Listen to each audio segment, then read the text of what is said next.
there was a post last week on X by Ash Muller, property broker, but also she's a columnist for the Mail and Guardian, looking at property-related matters. She gave quite a detailed account of what is apparently being planned in terms of Cape Town's infamous unfinished highway on the foreshore. Part of that online column was also about how it could ease congestion in and around the Cape Town CBD area. Joining me on the line is Rob Quintas, MACO member for Urban Mobility. Good morning, Rob. Hope you've been well.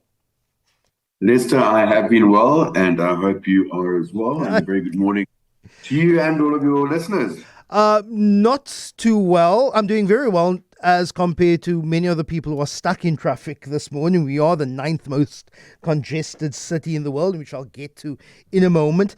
But are there any plans to re-look at the unfinished highway?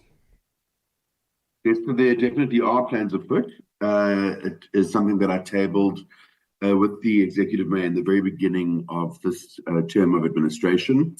And after the mayor applied his mind, consulted with some of our senior planners and officials in both the urban mobility space as well as the spatial planning and environment space, the mayor sort of green-lighted moving forward with that. It has become something that is now on the city manager's radar as well, as one of the city manager's kind of deliverables that he wants to also ensure come to fruition. So we've already started some significant modeling work on various options and proposals.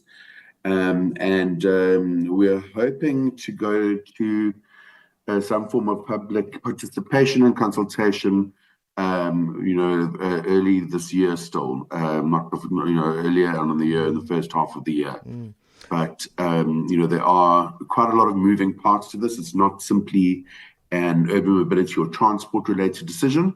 As indicated earlier, there are significant property and land use questions that come with the various proposals.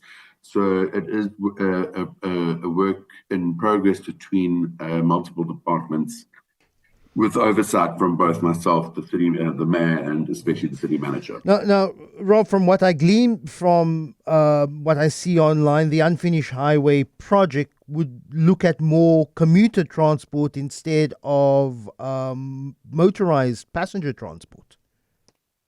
So I don't know where that comes from, and ideally there would have to be some form of a public transport component, potentially a dedicated My City lane or a taxi lane or something along, or taxi lane, public transport lane. Certainly is something that we are definitely having to consider.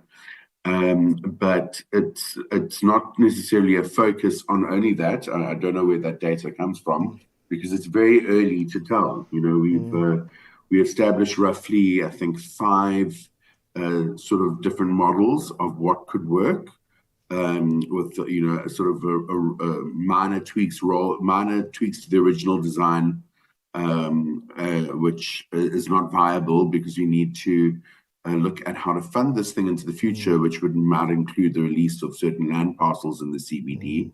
So the original sort of network of those between the viaducts, it does need to be reconsidered for that purpose, all the way through to like a Rolls Royce in an ideal sort of futuristic world, what would work.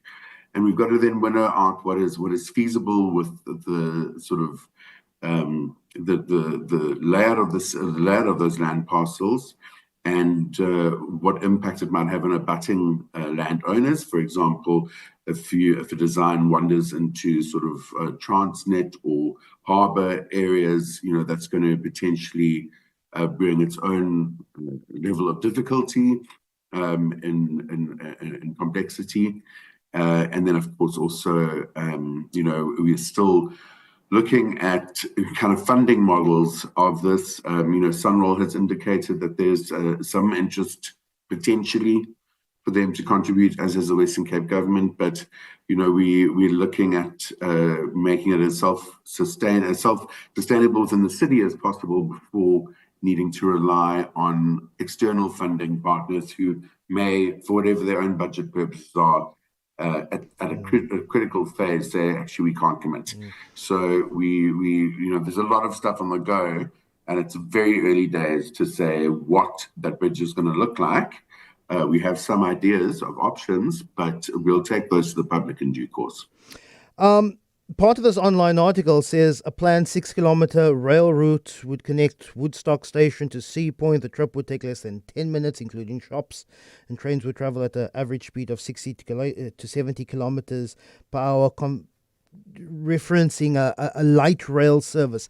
Is this a separate project or connected to the feasibility study of completing the unfinished rail highway?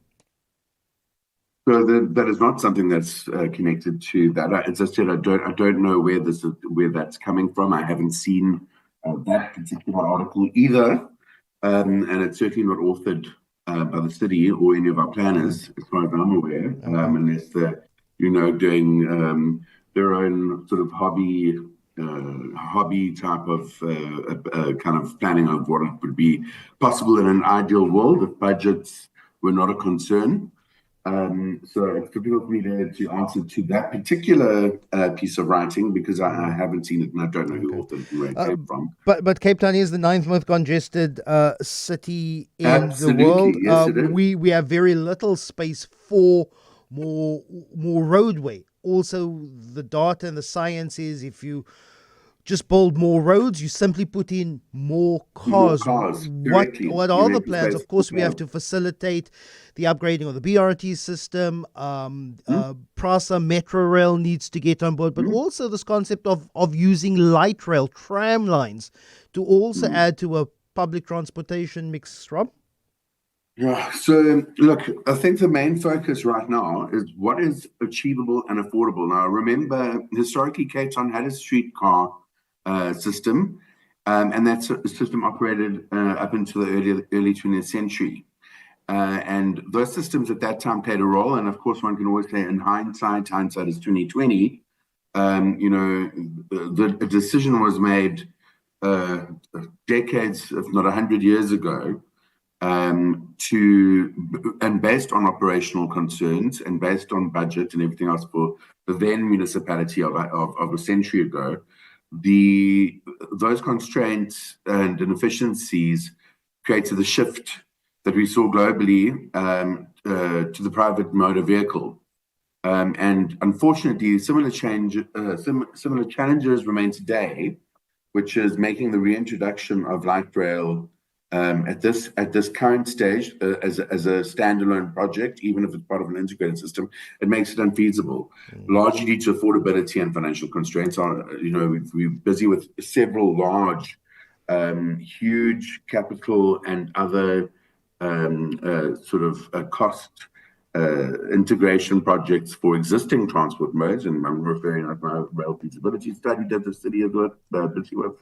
Our phase 2A and then beyond in terms of a BRT, and all of that is aimed at getting people out of private vehicles and back into public transport or into new routes of public transport, which of course will play a significant role in alleviating congestion. I agree with you.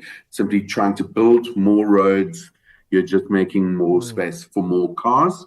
The reality is we live in a beautiful city that is a peninsula on a peninsula. We have the ocean on either side. We have a seventh wonder of the natural world in the middle of it, which I can't tunnel through. And we have heritage winelands to the north and south. It makes it very difficult. And if you live along the southern line, on the Prasa railway station, you can get a one-way ticket for as little as R5 if you live at a station close enough to the CBD. You don't need to take your car. Rob Quintas, really appreciate your time.